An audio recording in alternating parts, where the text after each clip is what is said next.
I once read a blogger who passionately implored people to think when it comes to Jesus' resurrection. Even though he admitted that the historical evidence for it is very strong, perhaps even undeniable, he asked the question, what's more reasonable? Given everything we know about our physical universe, what's more reasonable, to think that somebody actually came back from the dead, or simply to conclude that the whole thing is some kind of mistake or misunderstanding? I totally agree. Without good reason to think that there might be a God, to think that there might be something more than our material universe, it isn't reasonable to think that Jesus rose from the dead, no matter how good the historical evidence is. However, the opposite is just as true. If there is good reason to think that there might be a God, then it's very reasonable, given the weight of the historical evidence, to believe that Jesus rose from the dead.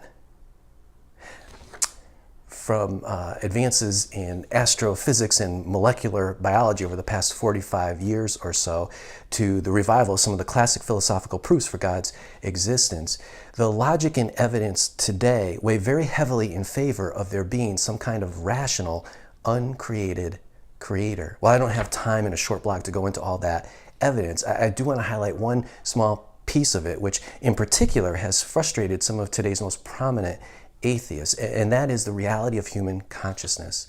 Even though we routinely take it for granted, consciousness is remarkable.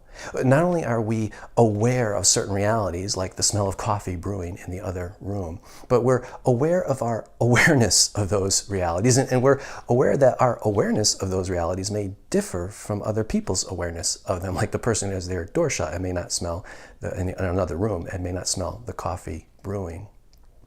We can think abstractly, drawing inferences from that. We can relate past, present, and future to one another, even envisioning our own future. We can perform complex cognitive tasks like advanced mathematics, or thinking in abstract philosophical terms that enable us to construct meaning out of our reality, and so on and so forth.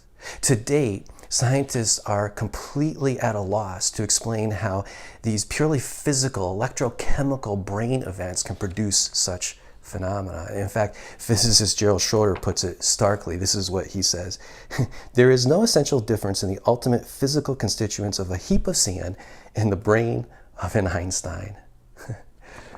Similar attempts to explain consciousness as the result of some kind of evolutionary development, evolutionary process, have also failed. For example, how does the ability to do complex mathematics or to think in abstract philosophical terms, how would that have enabled our ancestors to survive? Evolutionists have no idea, no explanation. There's no selective advantage to those kinds of useless traits.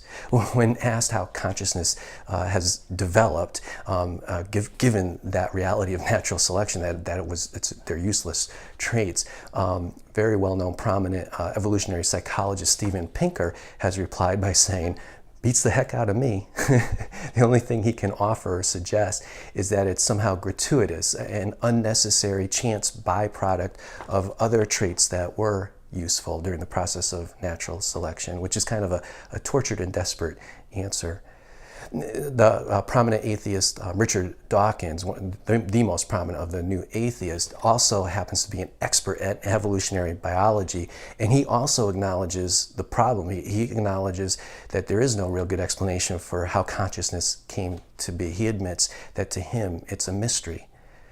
Thomas Nagel is probably one of the most renowned, well-respected of all atheists today. The former retired NYU philosophy professor has said that consciousness is the greatest challenge to atheism.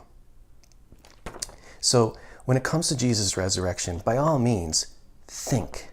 But the fact that you can think, the fact that you can deliberate and consider and weigh all the evidence, means that you are a rational, self-reflective, self-aware being.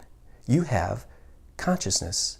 And atheists can't explain why. They can't explain how consciousness would naturally originate through anything in the material universe.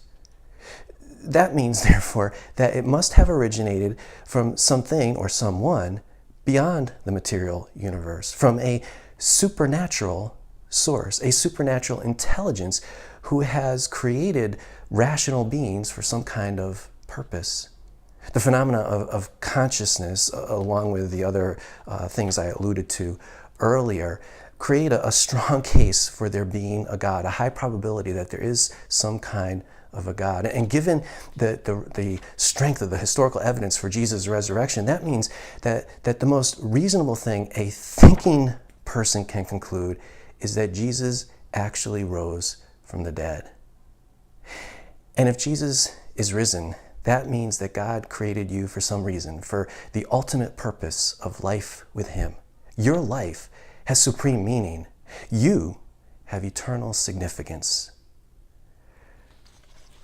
So, what do you think? Do you think that it's reasonable to believe that Jesus rose from the dead? Why or why not? Let me know what you think by going to the Contact EJ page of the Raising Jesus website and leaving your comments there. I'd love to hear from you. Also, please like our Facebook page, subscribe to the YouTube channel, and keep telling your friends about us. Thank you.